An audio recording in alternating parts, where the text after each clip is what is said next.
Hello friends, हम लोग देखेंगे आज इजिटेरिया के द्वारा जो बिहार एसएससी इंटरिया स्तरीय का प्रैक्टिस सेट जारी किया गया है, उन सारे प्रैक्टिस सेट को हम लोग बारी बारी से देखेंगे। लेकिन आज का जो मेरा सेशन है प्रैक्टिस सेट नंबर 1 है, तो आप लोग जो वीडियो को पूरा कंटिन्यू देखिएगा, बीच बीच में छोड़ करके मत जाइएगा, ठीक है। और यहाँ से आपके बहुत सारे क्वेश्चन जो आपके एग्जाम में फंसने वाली है। तो हम लोग स्टार्ट करते हैं पहला प्रश्न से, जो आपके स्क्रीन पर रहा। ये बोला जा रहा है कि भारत में उच्च न्यायालयों के न्यायाधीशों के पद की शपथ दिलाते हैं। तो भारत में जो है उच्च न्यायालय के न्यायाधीश की जो पद के शपथ दिलाते हैं वो भारत के नहीं बल्कि राज्य के राज्यपाल जो होते हैं वो शपथ दिलाते हैं, जो ऑप्शन नंबर दे रखा है बी में। ये किसके अकॉर्डिंग दिलाते हैं? अनुच्छेद नंबर 219, याद रखिएगा 219 अनुच्छेद नंबर ही ये, ठीक है।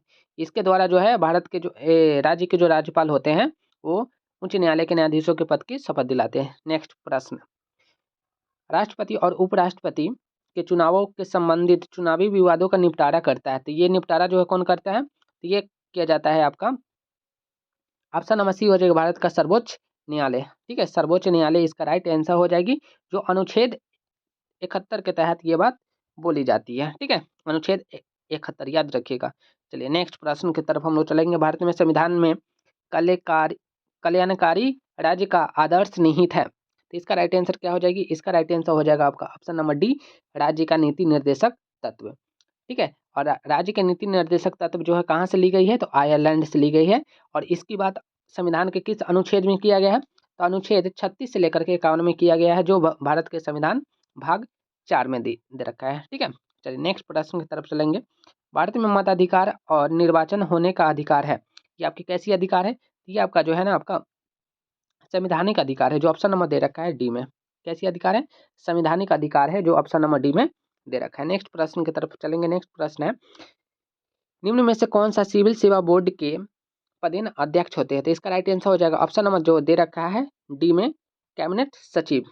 इसका जो है पदेन अध्यक्ष होते हैं, सचिव होते हैं। नेक्स्ट प्रश्न जो है आपका, लोकसभा के अध्यक्ष को पद से हटाया जा सकता है। तो लोकसभा के जो अध्यक्ष होते हैं उनको किस प्रकार से हटाया जा सकता है?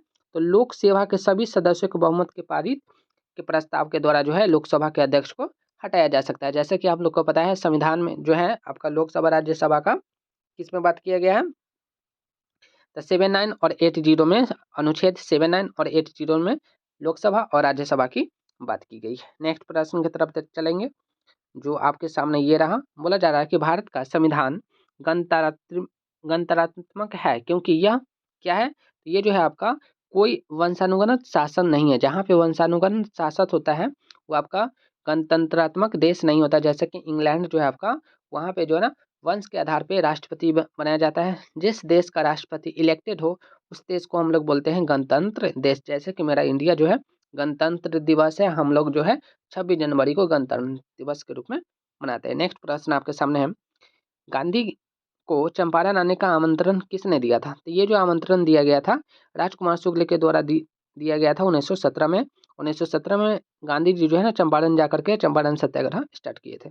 नेक्स्ट प्रश्न है आपके सामने, 1913 में पटना में अनुशीलन समिति की एक शाखा की स्थापना किसने किया था? बहुत ही शानदार प्रश्न है। तो इसका राइट आंसर हो जाएगा सचिंद्रनाथ सन्याल। सचिंद्रनाथ सन्याल जो है आपका ऑप्शन नंबर दे रखा है सी में। किसमें दे रखा है? ऑप्शन नंबर सी में इसका राइट आंसर दे रखा है। जो कब हुआ था? तो 1913 में हुआ था। इस चीज को भी आप लोग पॉइंट जरूर कर लीजिएगा। नेक्स्ट प्रश्न है, बिहार का पहला रामसर स्थल कौन सा है? तो बिहार का जो प्रथम है, हमसे बोला है भारत का नहीं, बिहार का जो है प्रथम कौन है? तो ये आपका कांवर झील है।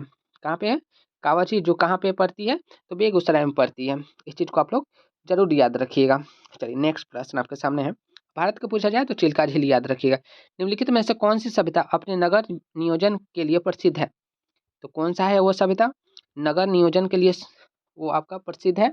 ये आपका सिंधु घाटी सभ्यता, जो ऑप्शन नंबर दे रखा है इसमें डी में दे रखा है। बिल्कुल सही जवाब है आपका ऑप्शन नंबर डी, ठीक है। तो आप लोग जो है प्रैक्टिस के साथ मेरे साथ में अपना प्रैक्टिस सेट जरूर कीजिएगा, अपना स्कोर जरूर बताइएगा, ठीक है। चलिए, प्राचीन भारत के प्रसिद्ध शासक जिसने अपने जीवन के अंतिम दिनों में जैन धर्म का अपना लिया था वो कौन सा व्यक्ति था? तो वो जो अपने अंतिम जीवन काल में जो ना मौर्य चंद्रगुप्त मौर्य था, जो मौर्य साम्राज्य के संस्थापक था, ठीक है। तो ऑप्शन नंबर इसका बी आंसर हो जाएगी, sorry C, option number C इसका राइट आंसर हो जाएगा चंद्रगुप्त मौर्य। चंद्रगुप्त मौर्य जो है चंद्रगुप्त मौर्य गुप्त वंश सॉरी मौर्य वंश का क्या था? संस्थापक था। इन्होंने गरानंद का क्या किया, नाश किया, यानी कि उनको हरा करके मौर्य वंश की स्थापना की थी। चलिए नेक्स्ट प्रश्न आपके सामने। नेक्स्ट प्रश्न है कि निम्नलिखित में से कौन सा कला ग्रीक बौद्ध कला के नाम से जाना जाता है। तो इनमें से कौन सा वो कला है जिसको ग्रीक बौद्ध कला के नाम से भी जानते हैं। तो इसका राइट आंसर हो जाएगा ऑप्शन नंबर सी, गंधार का कला। गंधार कला जो ऑप्शन नंबर दे रखा है सी में, ठीक है, ऑप्शन नंबर सी में दे रखा है, ठीक है। चलिए नेक्स्ट प्रश्न की तरफ चलेंगे। सर्वप्रथम दिल्ली में अमीरों का दमन निम्न में से किस शासक द्वारा किया गया था। तो अमीरों का जो दमन है सर्वप्रथम दिल्ली में किसने किया था। तो इसका राइट आंसर हो जाएगा ऑप्शन नंबर बी, इल्तुतमिश, ठीक है। इल्तुतमिश को बोला जाता है। इल्तुतमिश ने सर्वप्रथम दिल्ली में अमीरों का दमन किया और कुतुब मीनार का निर्माण पूर्ण यही करवाया था। स्टार्ट किया था कुतुबुद्दीन ऐबक, बट इसको पूर्ण किया था कौन, इल्तुतमिश, ठीक है, इसको याद रखिएगा। और इसने इक्ता प्रणाली को भी लागू किया था। चलिए इससे आगे हम लोग प्रश्न को देखेंगे। प्रश्न है द्वितीय आंग्ल मैसूर युद्ध के समय भारत का गवर्नर जनरल कौन था। तो इस समय जो है भारत का गवर्नर जनरल कौन था, वारेन हेस्टिंग्स था, जो ऑप्शन नंबर दे रखा है किसमें, ए में दे रखा है। यह हुआ कब था, 1870, याद रखिएगा, सॉरी 1780 से 84 है, ठीक है। 1780 से 84 आपका दूसरा जो आंग्ल मैसूर युद्ध हुआ था वो था। तीसरा आपका 1790 से 1792 के बीच में हुआ था, ठीक है। इसको याद रखिएगा। चतुर्थ में जो आपका 1799 टीपू सुल्तान की मृत्यु हो गया था। ये कहानी आपको याद ही होगी, भली बात ही नहीं याद है तो आप लोग नोट जरूर कर लीजिएगा। चलिए नेक्स्ट प्रश्न की तरफ चलते हैं। किसने कहा था कांग्रेस केवल सूक्ष्मदर्शी अल्पसंख्यक का प्रतिनिधित्व करती है। तो ये जो है कौन बोला था। तो इसका राइट आंसर हो जाएगा ऑप्शन नंबर डी, डफरिन जो था वो ऑप्शन नंबर डी में दे रखा है, डफरिन, ठीक है। डफरिन उस समय भारत के वायसराय था। उन्होंने ही बोला था कि कांग्रेस केवल सूक्ष्मदर्शी अल्पसंख्यक का प्रतिनिधित्व करती है। नेक्स्ट प्रश्न, पूना सार्वजनिक सभा की स्थापना किसके द्वारा किया गया था। तो पूना सार्वजनिक जो स्थापना किया गया था वो किनके द्वारा किया गया था। तो ऑप्शन नंबर सी हो जाएगा, M G Ranade. M G नराडे जो आपका ऑप्शन नंबर दे रखा है सी में, ठीक है। नेक्स्ट, विजय साम्राज्य की वित्तीय व्यवस्था मुख्य विशेषता क्या थी। तो विजयनगर जो साम्राज्य थी उसकी वित्तीय व्यवस्था की मुख्य विशेषता क्या थी। तो भू राजस्व थी। क्या थी, भू राजस्व, जो ऑप्शन नंबर दे रखा है सी में, ठीक है। चलिए नेक्स्ट प्रश्न है, किस मुगल बादशाह के विरुद्ध में जौनपुर में फतवा जारी हुआ था। तो वो कौन सा शासक था। तो इसका राइट आंसर जो हो जाएगा ऑप्शन नंबर बी हो जाएगा, अकबर। क्या हो जाएगी, अकबर। चलिए नेक्स्ट प्रश्न आपके सामने है, नीचे दिए गए घटनाओं को उसके तिथि के सही मिलान करना है। तो इसमें से आपको सही मिलान करना है आपके तिथि के अनुसार। तो इसका राइट आंसर मैं बता दूं, सबसे पहले जो हो आपका हुआ था ऑप्शन नंबर इसका हो जाएगा डी। तो ऑप्शन नंबर डी में दे क्या रखा है, एक मिनट। तो इसका आंसर जो है आपका ऑप्शन नंबर डी दे रखा है। कैसे हम बताते हैं आपको, देखिए रॉलेक्ट एक्ट जो है आपका कब पारित हुआ था। तो रॉलेक्ट एक्ट जो है आपका ये हुआ था आपका 19 मार्च 1919 को। उसके बाद में रॉलेक्ट सत्याग्रह जो हुआ था आपका 6 अप्रैल 1919 को हुआ था। और 3 नंबर में आता है 13 अप्रैल 1919 को जो हुआ था आपका जलियांवाला बाग हत्याकांड हुआ था। और 2 दिसंबर 1919 को क्या हुआ था, तो इस दिन हुआ था राष्ट्रीय कांग्रेस का अमृतसर अधिवेशन हुआ था। तो इसके लिए ऑप्शन हो जाएगा 1, 2, उसके बाद में आपका 4 आ जाएगा आंसर, उसके बाद में 3 आ जाएगा, ठीक है। तो इसके अकॉर्डिंग जो ऑप्शन में दे रखा है आपका मात्र डी में दे रखा है। किस में दे रखा है, डी में। इसके लिए आपका आंसर जो हो जाएगा ऑप्शन नंबर डी, ठीक है। चलिए नेक्स्ट प्रश्न की तरफ चलते हैं। भारत का अपने पड़ोसी देशों के मध्य अंतर्राष्ट्रीय सीमा का विस्तार आरोही क्रम में बताना है आपको, ठीक है, बढ़ते क्रम में बताना है कि सबसे ज्यादा जो है किस देश के साथ में लगता है, उसके बाद में सॉरी आरोही क्रम है ना कि बढ़ते जाना है, धीरे धीरे बढ़ते जाना है। तो यहाँ पे आपका हो जाएगा नेपाल, उसके बाद में हो जाएगा पाकिस्तान, उसके बाद में हो जाएगा आपका चीन, उसके बाद में हो जाएगा बांग्लादेश, ठीक है। तो ऑप्शन नंबर जो है आपका बी में दे रखा है इस प्रकार से, जो बिल्कुल सही जवाब हो जाएगी ऑप्शन नंबर बी, ठीक है। तो अगर बात किया जाए सबसे पहले कौन सा राज्य आती है सबसे ज़्यादा, तो बांग्लादेश है। उसके बाद में आपका चीन आती है जो सबसे ज़्यादा भारत के साथ में सीमा सजा करती है, ठीक है। नेक्स्ट प्रश्न बोल रहा है निम्नलिखित में से कौन सा जिला धारवाड़ भूस्थलीय रचना रचना वाला नहीं है। तो इसका राइट आंसर क्या हो जाएगा, ऑप्शन नंबर बी हो जाएगा, रोहतास जो है इसका राइट आंसर हो जाएगी, ठीक है। चलिए नेक्स्ट प्रश्न की तरफ चलते हैं हम लोग। 23 नंबर प्रश्न क्या बोल रहे हैं, अटल टनल से संबंधित निम्नलिखित कथनों पर विचार कीजिए, उनमें से कौन से सही है। तो इसका राइट आंसर क्या हो जाएगी, ऑप्शन नंबर इसका डी हो जाएगी राइट आंसर। देख लेते हैं ऑप्शन नंबर डी में क्या दे रखा है। तो 1 2 3 4 आपका बिल्कुल सही जवाब है। ठीक है, सारे के सारे जो आंसर है आपका क्या है, सही है। ठीक है, इस क्या है, अटल टनल से संबंधित तथ्य हैं। नेक्स्ट प्रश्न आपके सामने, नर्मदा घाटी किन पर्वत श्रृंखला के बीच में स्थित है। तो नर्मदा घाटी जो है आपका किस पर्वत श्रृंखला के बीच में है, तो सतपुरा और विंध्याचल, जो ऑप्शन नंबर दे रखा है सी में। किसमें दे रखा है, ऑप्शन नंबर सी में दे रखा है। नेक्स्ट प्रश्न, हमको सुमेलित करना है इनमें से कौन सा जो है सुमेलित सही है। तो इसका राइट आंसर हो जाएगा ऑप्शन नंबर सी। क्या हो जाएगी, सी हो जाएगी। इसका आंसर जो है ऑप्शन नंबर सी हो जाएगा। ठीक है, कैसे, 2 का फर्स्ट, यहाँ पे जो है आपका 2 का हो जाएगा आपका फर्स्ट। ठीक है, 3 का बी हो जाएगा, 3 का आपका बी हो जाएगा, 4 का सी हो जाएगा और 1 का आपका डी हो जाएगा। ठीक है, आई होप कि क्लियर हो गया होगा। चलिए नेक्स्ट प्रश्न आपके सामने है, अफ्रीका का सर्वोच्च पर्वत शिखर माउंट किलिमंजारो अवस्थित है। तो किलिमंजारो जो है आपका कहाँ पे, तंजानिया में, जो ऑप्शन नंबर दे रखा है सी में। ठीक है, इसको मृत ज्वालामुखी भी बोलते हैं। नेक्स्ट प्रश्न, भारत में ग्रीष्मकालीन मानसून के प्रवाह की सामान्य दिशा है। तो इसका जो सामान्य दिशा क्या है, तो ये इसका राइट आंसर हो दक्षिण पश्चिम से उत्तर पूर्व। दक्षिण पश्चिम से याद रखिएगा, क्या उत्तर पूर्व, जो ऑप्शन नंबर दे रखा है डी में। ठीक है, ऑप्शन नंबर डी में इसका राइट आंसर दे रखा है। 27 के बाद में हम लोग चलेंगे 28 नंबर प्रश्न पे। ठीक है, चलिए इसमें से आपको सुमेलित करना है कि इसका राइट आंसर जो है क्या हो जाएगा। उज्बेकिस्तान कहाँ पे है, तजाकिस्तान कहाँ पे है। तो इसका राइट आंसर आपको बताना है। इसका राइट आंसर हो जाएगी ऑप्शन नंबर ए। ठीक है, ऑप्शन नंबर ए इसका बिल्कुल सही जवाब है। तो देख लेते हैं ऑप्शन नंबर ए में क्या है। 1 का ए है, यानी कि सामने सामने इसका राइट आंसर दे रखा है। 1 का ए, 2 का बी, 3 का सी, 4 का डी। ठीक है, आप लोग जो है कॉपी में इसको जरूर नोट डाउन कर लीजिएगा। अगला प्रश्न, निम्नलिखित में से कौन सा मुद्रा अवमूल्यन का सबसे संभावित प्रभाव होगा। इसका right answer option number B हो जाएगी। क्या हो जाएगा, निर्यात में वृद्धि। क्या हो जाएगी, निर्यात में वृद्धि। नेक्स्ट प्रश्न आपके सामने है, वह दर जिस पर अनुसूचित वाणिज्यिक बैंक रिजर्व बैंक से रातों रात धन की अतिरिक्त राशि उधार लेते हैं, उसको उधार ले सकते हैं, उसको क्या बोलेंगे हम लोग, तो उसको बोलेंगे सीमांत अस्थाई अस्थायी सुविधा दर। यानी कि आपका ऑप्शन नंबर दे रखा है किसमें, बी में। इसका बिल्कुल सही जवाब दे रखा है। ठीक है, अगर रिवर्स में अगर बैंक ले रही है ना कर्जा, तो उसको रेपो रेट बोलते हैं, यानी कि रेपो दर बोलते हैं, जो ऑप्शन नंबर डी में दे रखा है। इस क्वेश्चन का आंसर ऑप्शन नंबर बी बिल्कुल सही है। नेक्स्ट प्रश्न आपके सामने है, कह निम्नलिखित में से कौन सा कार्य आरबीआई से संबंधित नहीं है। आरबीआई से संबंधित कौन सा कार्य नहीं है, इसका राइट आंसर हो जाएगा ऑप्शन नंबर बी, केवल 3, जनता को पैसा उधार देना। ये जनता को उधार नहीं देती है, बैंक को उधार देती है। ठीक है, नेक्स्ट प्रश्न आपके सामने, भारत में आत्मनिर्भर निर्भर और स्व उत्पादन अर्थव्यवस्था के रूप में स्थापित करने का प्राथमिक लक्ष्य किस पंचवर्षीय योजना का था। तो इसका जो लक्ष्य था कौन सा था, इसका आंसर राइट हो जाएगी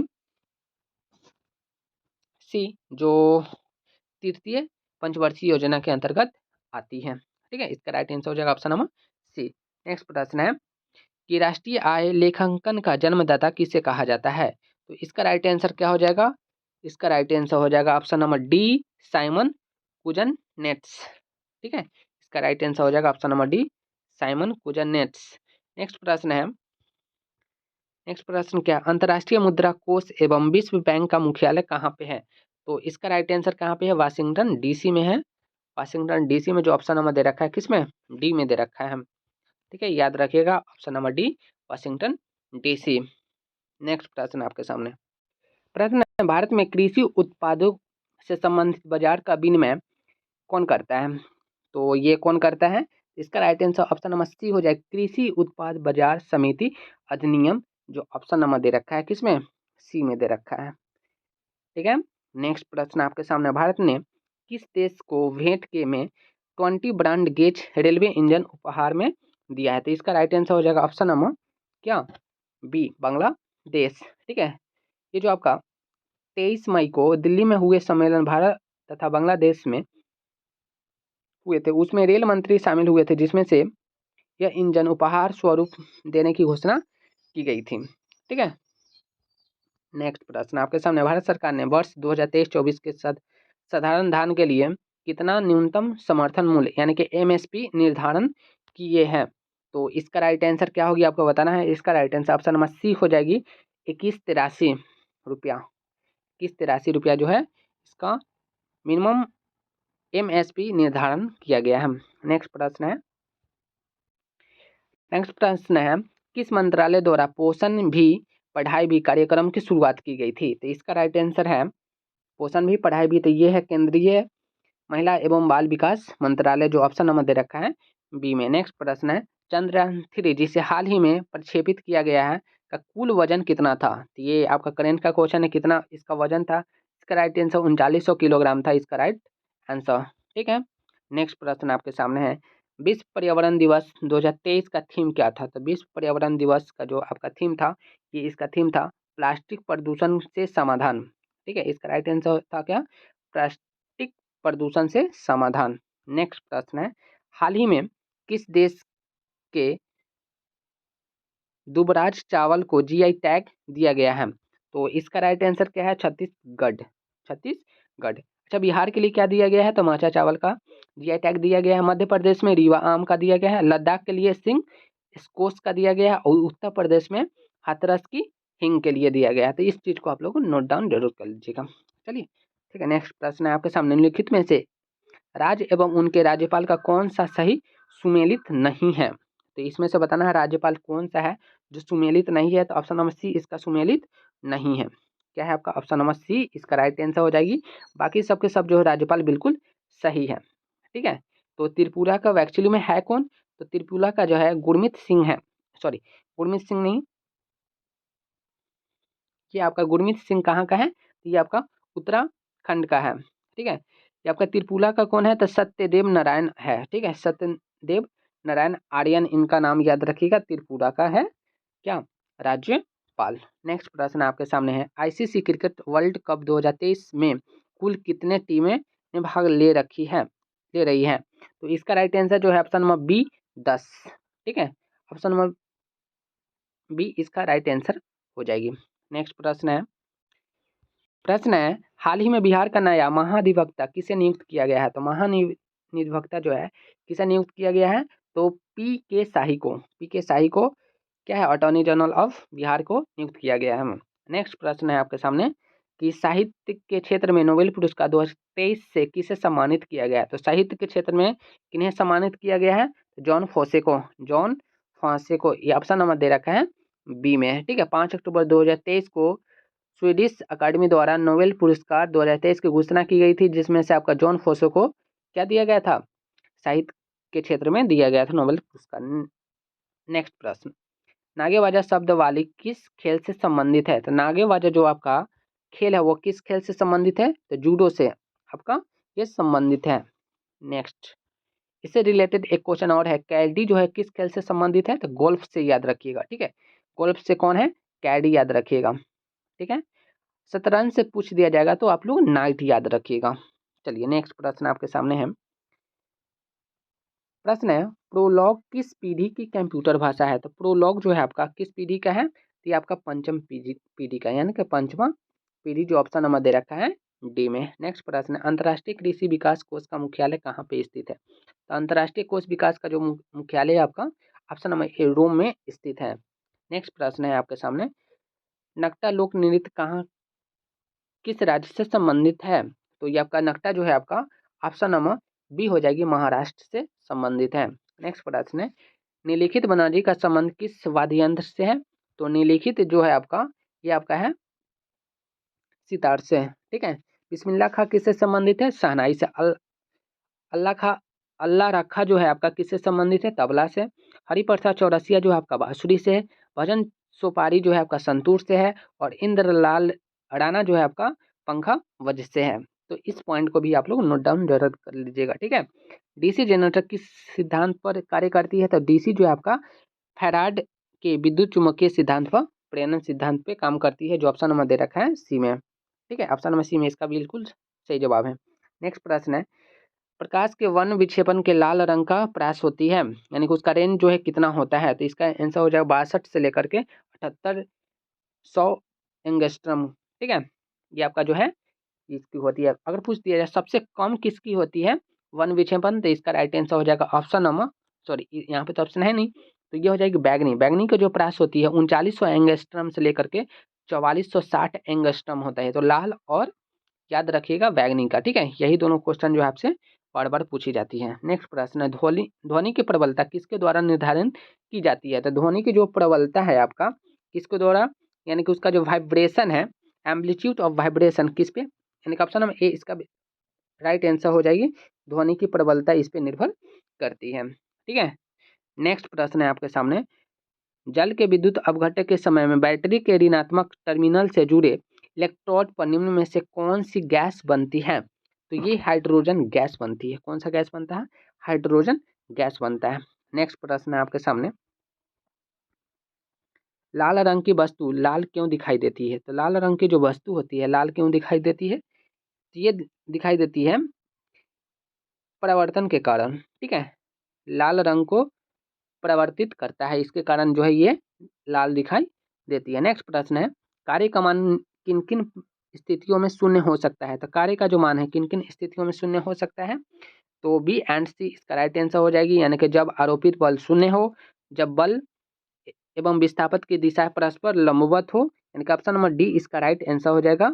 ठीक है, सॉरी ऑप्शन नंबर डी इसका राइट आंसर है, बी और सी इसका राइट आंसर है। ठीक है, यानी कि दे रखा है जो आपका आंसर आपका है बी एंड सी, ये दोनों ऑप्शन को मिलाकर के एक नया ऑप्शन बना है ऑप्शन नंबर डी। ठीक है, कंफ्यूजन में मत रहिएगा। नेक्स्ट प्रश्न है आपके सामने, प्रतिरोध के दो तार R1 R2 समांतर क्रम में जुड़े हो तो संयोजन का तुल्य प्रतिरोध क्या होती है।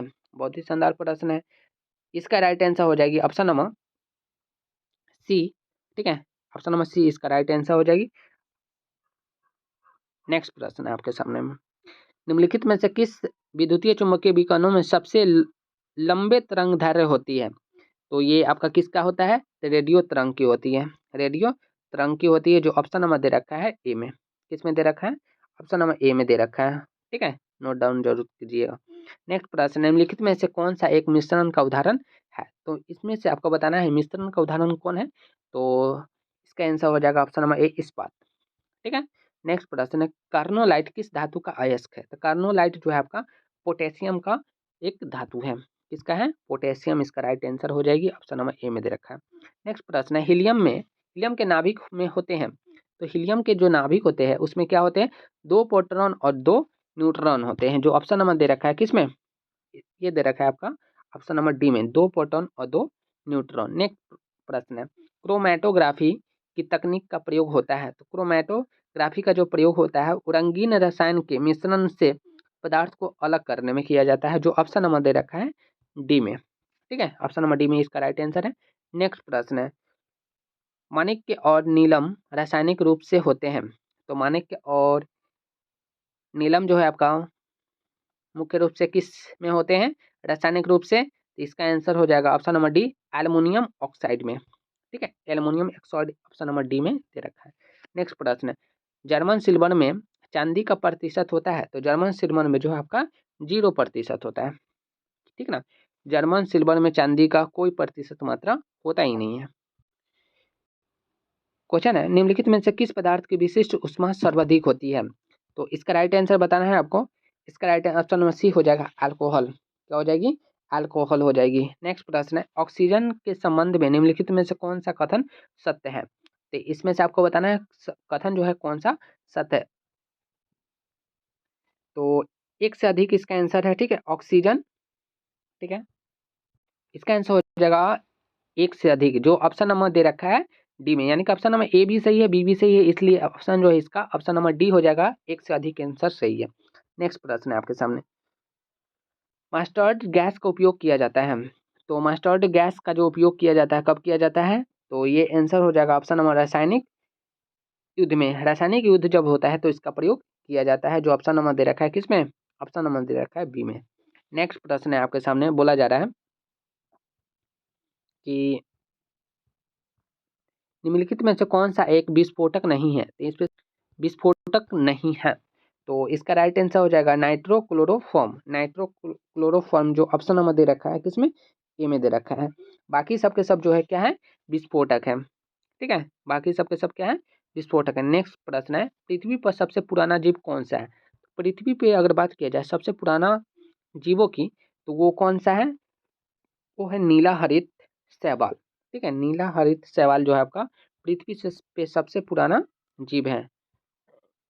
नेक्स्ट प्रश्न है, गर्म रुधिर वाले जंतु में वे होते हैं जो अपने शरीर के तापक्रम को क्या करते हैं।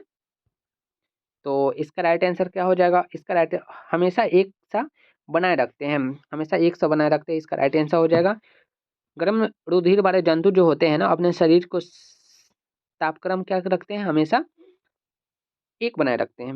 नेक्स्ट प्रश्न है, इसमें से आपको बताना है सही मिलान कौन सा है। तो इसका राइट आंसर हो जाएगा ऑप्शन नंबर बी, 2 का जो है आपका ए है। ठीक है, 2 का आपका क्या है, ए है। और बी नंबर का आपका 1 नंबर प्रश्न का आंसर है। ठीक है, और हमने मिला दिया है, आप ऑप्शन नंबर देख लीजिएगा यहाँ पे बी में। ठीक है, वीडियो का क्या करना है, पॉज करना है, उसके बाद में सारे प्रश्नों को नोट डाउन करना है और कॉपी में नोट्स जरूर तैयार कर लेना है। नेक्स्ट प्रश्न है, शल्य क्रिया में ऑर्थोप्लास्टी क्या है। तो इसका राइट आंसर क्या हो जाएगा, इसका राइट आंसर हो जाएगा ऑप्शन नंबर सी, कूल्हे के जोड़ का प्रतिस्थापन। क्या हो जाएगी, कूल्हे के जोड़ का प्रतिस्थापन। नेक्स्ट प्रश्न है आपके सामने, मानव शरीर में पाचन का अधिकतम भाग किस अंग में संपन्न होता है। तो ये आपका छोटी आंत में होता है। ठीक है, स्टार्टिंग आपका मुख्य से होती है। ठीक है, तो इस चीज को आप लोग नोट जरूर कीजिएगा। ठीक है, तो हम लोग अगला प्रश्न की तरफ चल रहे हैं। बोल रहा है कि इंसुलिन में निम्नलिखित में से कौन सी धातु उपस्थित होते हैं। तो इंसुलिन में जो है आपका कौन सा धातु उपस्थित होते हैं, तो देखिए इसी प्रकार के आपके जो है ना, बिहार एसएससी इंटर स्तरीय एग्जाम, उसमें इसी प्रकार का आपसे क्वेश्चन पूछा जाएगा। इसका आंसर हो जाएगा जस्ता। ठीक है, नेक्स्ट प्रश्न, हेपेटाइटिस रोग से मनुष्य के शरीर का सीधा प्रभावित होता है। तो हेपेटाइटिस जब किसी को होता है तो कौन सा अंग जो है प्रभावित होता है। इसका राइट आंसर हो जाएगा यकृत।